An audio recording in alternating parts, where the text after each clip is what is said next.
Hello, my wonderful, beautiful friends. Welcome back to another episode of r/Entitled People, where you'll hear stories about people who think they can do no wrong and that the world revolves around them. Guys, before we get into today's stories, you gotta see this clip. It's a crazy Karen in a parking lot who hits a car, but she's too entitled to admit it. Yeah? Yeah. You hit my car. I have everyone inside that can prove that I have been here since 1:30 and I have not moved. Now I'm gonna take pictures of this and I have... Over the line. I'm sorry, you're not over the line? You're not over the line. You're not over the line. Right? You're not over the line. This isn't over the line. Yeah, see that? It's over the line. No, it's not. It is over the line. It's right on the line. Ma'am, the front of the car is supposed to stop at the line. So instances like this doesn't When happen. did you become a law officer? Excuse me? When did I become? It's not law. It's not law. It's common sense. Yep, she's definitely not over the line. You ever know anybody who keeps arguing when they're clearly in the wrong and are just grasping at anything they can to try to win the argument? I'm pretty sure if this lady's back tires were on that line, she'd still argue that her vehicle was not over the line. Ridiculous. My friends, in today's episode, you're gonna hear two entitled stories. The first story, a Karen tries to touch a pregnant woman's belly and gets a nice surprise. The second story, another entitled woman calls the cops on trespassers and then she gets evicted.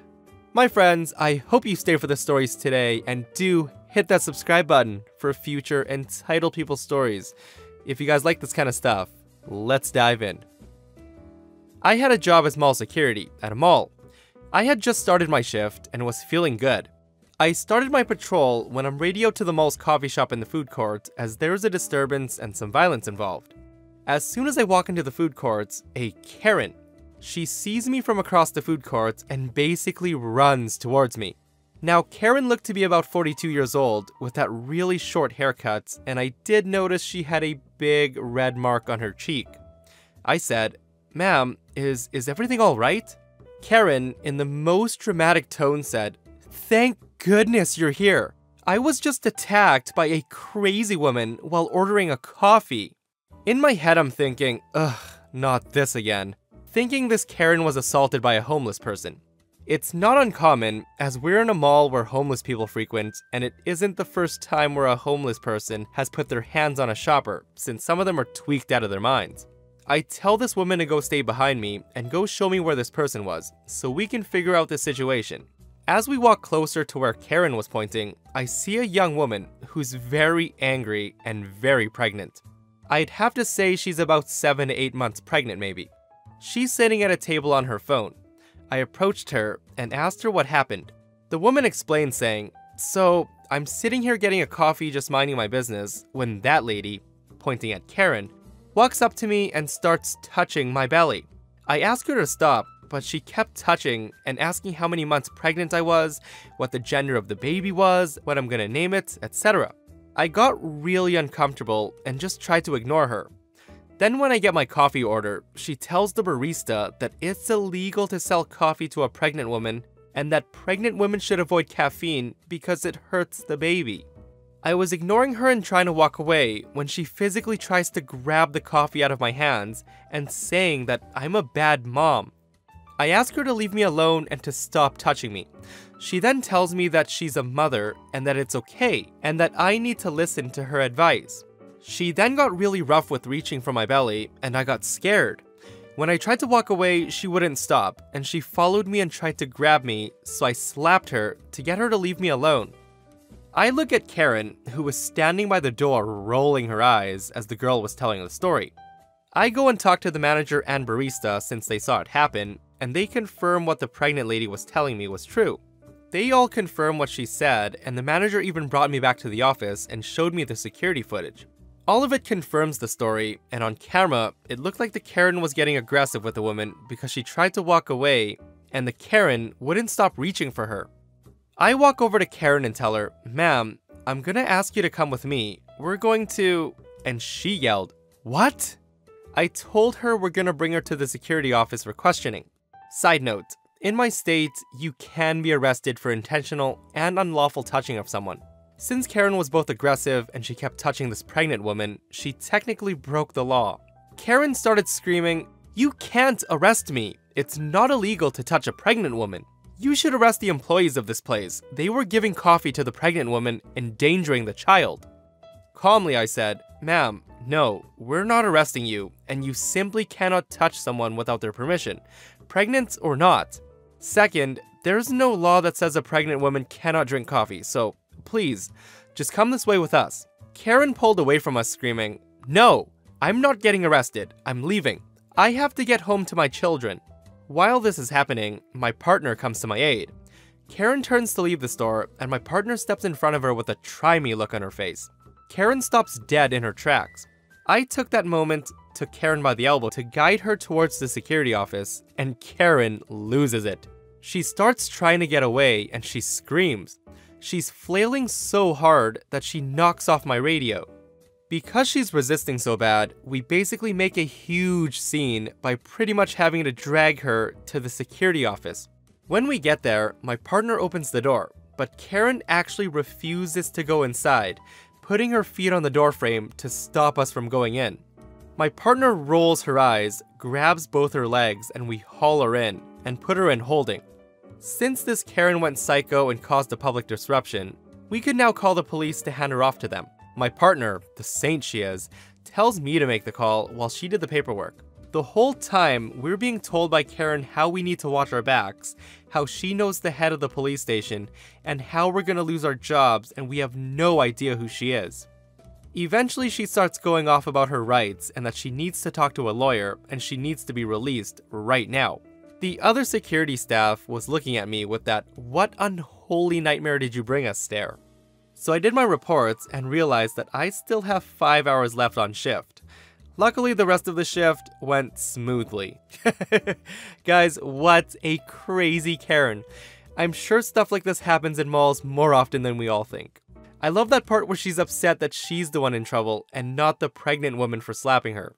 It's not against the law to touch a pregnant woman, but you also can't physically grab people without their consent. I mean, you shouldn't be grabbing people at all. I don't know why people are fascinated by touching women's pregnant bellies. I've always found that a very odd thing to do, especially if you're a stranger. So, backstory. For most of my life, I was raised by my grandfather. Nothing was wrong with my family life or anything, just a few sets of circumstances that are a whole other story in itself.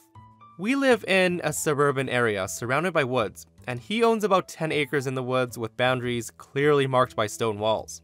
One of these stone walls separated my grandfather's land from the cul-de-sac, and up until now we've had zero problems with any of them. In fact, my grandfather was usually more than happy to give permission to neighbors who politely asked him to use his land, given they had a good reason. One of these neighbors had asked my grandfather if he could dump the sticks and leaves in his yard over the stone wall, and my grandfather agreed, as he rarely uses that part of the property anyway. This will be important later.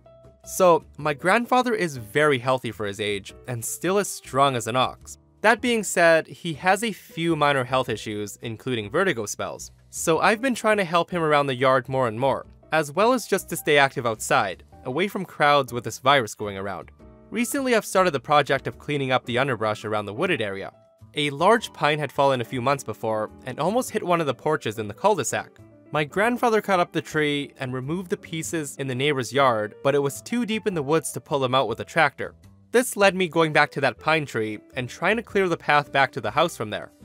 I was behind the stone wall cutting and pulling up saplings when I hear the glass door of the cul-de-sac house open and an angry lady storming out on the porch in a bathrobe. She was much younger than a typical Karen. I would say mid-20s. She says, "What are you doing here? You can't be here." I said, why not?" "Because you're trespassing. You think you can just hang out in the woods behind my house with my kids inside? Get out of here before I call the cops." At this point, I'm just looking at her trying to figure out what to say. I mean, I get it. It can be a little weird seeing someone in the woods behind your house if you haven't seen them before. I said, "Ma'am, I'm sorry if I scared you, but my family actually owns this part of the woods. I'm just cleaning up back here. I was here a few months ago with my grandfather to take care of that tree that fell down. I just need to clear a path so we can get it out of here. At this point, I thought it was purely a misunderstanding, but the woman says, "Don't be ridiculous. Those were laborers that my boyfriend's dad hired. You don't own the land." She gestures with her hand and says, "My boyfriend's dad owns all of this. Now I'll tell you one more time to get out of here before I call the cops."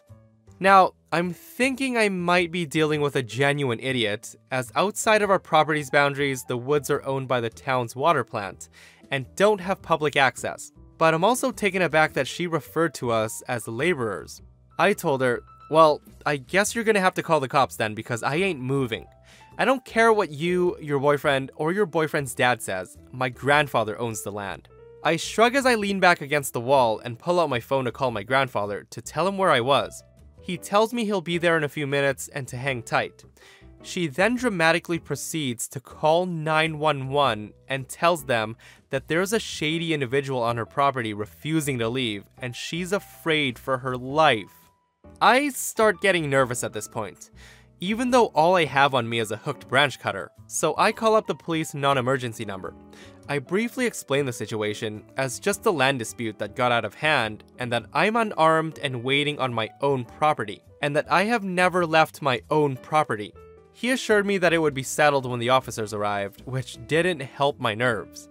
Just then, I hear my grandfather pull up and see him walking through the yard towards us. The entitled woman says, "What? Stay back! You can't come into my yard!" He growled as he walked over to me and climbed over the wall so he was on my side. My grandfather says, "Now who the hell do you think you are, and why are you yelling at my granddaughter?" The woman replies and says, "My boyfriend's dad owns all of this, and both of you are going to get arrested for trespassing." My grandfather lets out a dramatic, indignant laugh and says, "Oh, did your boyfriend's dad tell you that? Well, you're in for quite the shock, and your boyfriend's dad is in for quite the talk." After them yelling back and forth for a few minutes, a cop car pulls up and 2 officers come walking into the yard. As soon as they do, she starts screaming again about how we have no right to be in the woods behind her house, where we can clearly see her kids inside. We explain the situation that's happening, and here's the gist of the conversation. Cop 1 looks to my grandfather and says, "Sir, do you own the property behind this wall?" My grandfather says, "Yes, sir, I do." He pulls out his wallet to show his address, and the cop eyes his license, saying, "Sir, this address is for down the street." I then told him, "Correct, but if you look on Google Maps, it shows the property boundaries of that address, and it reaches out through the woods and ends at this wall." I hand him my phone, which already has Google Maps open, showing our exact location within the boundary of the property. Cop 2 says, "Yep, she's right. So what were you all doing back here, if you don't mind me asking?" We explained the situation of the tree and how we were working on removing the remnants, meanwhile, the other officers taking the statement from the woman. My grandfather says, "I know the owner of this house. He's a good guy. I give him permission to dump his leaves and stuff behind the wall, but I've never seen her before, so I don't know where she got those crazy ideas, but I'm definitely gonna have to have a talk with Frank when he gets home." Cop 1 tells us that she's already called him up, and he's on his way now, and if we don't mind sticking around for a little while until he gets here. The cops walked us to my grandfather's truck, where we waited about 10 minutes for Frank to pull in. When he did, he immediately walked over to the truck. Frank says, "I heard someone was hiding out in the woods. Are you okay? Did you see them?" At this point, the 2 cops are around us again, but being 2 old guys who obviously pose zero threat, they're noticeably relaxed and kind of let them talk it out. Frank explains that the woman is his granddaughter's mother, and his son had made some mistakes and currently both were staying with him while they tried to find a place of their own. He thinks maybe his son told some lies to make him look better. Grandfather says, "Well, I hate to say it, but your son made some big mistakes. She's crazy." Frank responds with, "Oh, you have no idea." The other cop is still talking to the Karen, who won't stop screaming about not wanting us to be able to see into the living room, especially my grandfather, who's a creepy old man. My blood is boiling at this point. My grandpa's the type of person who would gladly throw his life away to save a child. Any child, even a stranger's. Frank heard this too and ordered her inside at once. He told the cops that he needed to have a talk with both her and his son about the living situation, but they might want to remain nearby in case she tries to call the cops again for whatever reason. Me and my grandfather are given the clear to go, but leave our contact information. We found out later that week that she was getting evicted for a number of reasons, with this little incident being the last straw. He's also filing for custody of the granddaughter because the mother refuses to get a job, yet still has money for weed, yet keeps asking Frank for money to take care of his granddaughter. I really feel bad for her in this situation, but I have no sympathy for the entitled mother whatsoever. Entitlement at its best. One thing that impresses me about Karens is the fact that they aren't really scared of anything, and they'll confront just about anybody. Luckily, OP was actually cleaning behind the wall and wasn't a true random lunatic who was scoping out her house. Do you guys think Karens are only brave during the day, or would a nighttime scenario have changed things? Who knows? My friends, and that brings us to another end of our /Entitled People. If you guys enjoyed the stories today, do hit the thumbs up, and if you missed the last episode of our /Entitled People, a wild Karen attacks OP because she's convinced that OP's taking a wheelchair for a joyride. Oh my goodness. Guys, check it out if you haven't, and I'll see you guys in the next one.